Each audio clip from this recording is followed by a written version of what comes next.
Africaine et française. Janine est née en Côte d'Ivoire quand le pays était encore une colonie. Française depuis 15 ans, elle a élevé sa famille à Aubervilliers en Seine-Saint-Denis, sans choisir entre son pays de naissance et son pays d'adoption. Je suis africaine, mais aussi française. L'Afrique, je la porte en moi.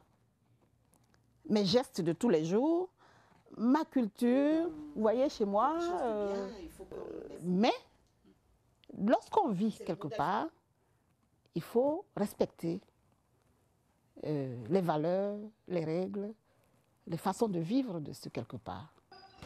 Qu'est-ce qu'être français? La question posée par le gouvernement et le ministre de l'Immigration, Éric Besson, énerve parfois. Il part vite, viens à la droite ici. Si tu finis un crochet gauche, ça fait 2 points. Saïd, par exemple. L'ancien champion de boxe a accepté l'invitation du préfet pour débattre de l'identité nationale.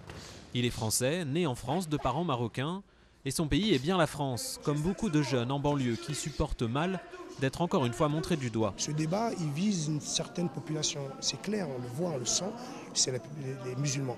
On montre du doigt les immigrés, on les accuse de tous les maux, mais c'est surtout, à mon avis, pour masquer des vrais problèmes de société. Les jeunes que j'entraîne ici, ils rêvent tous de rentrer un jour en équipe de France. Voilà. Donc quand on rêve de rentrer en équipe de France, c'est qu'on est français. Allez mon chou, on y va. À quelques kilomètres, Evelyne conduit son poids lourd sur l'un des plus gros projets de rénovation urbaine d'Île-de-France. Ses racines sont ghanéennes. Dans son équipe, des blancs, des noirs, des arabes, des chrétiens, des musulmans. Cette diversité, le patron en a fait sa marque de fabrique.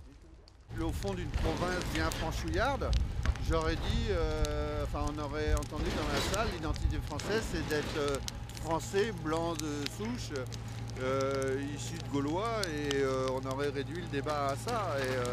Et je crois que la société d'aujourd'hui, c'est pas ça, quoi. Pour Francis, c'est en donnant du travail aux jeunes que l'intégration réussit, pas en tentant de définir une identité nationale.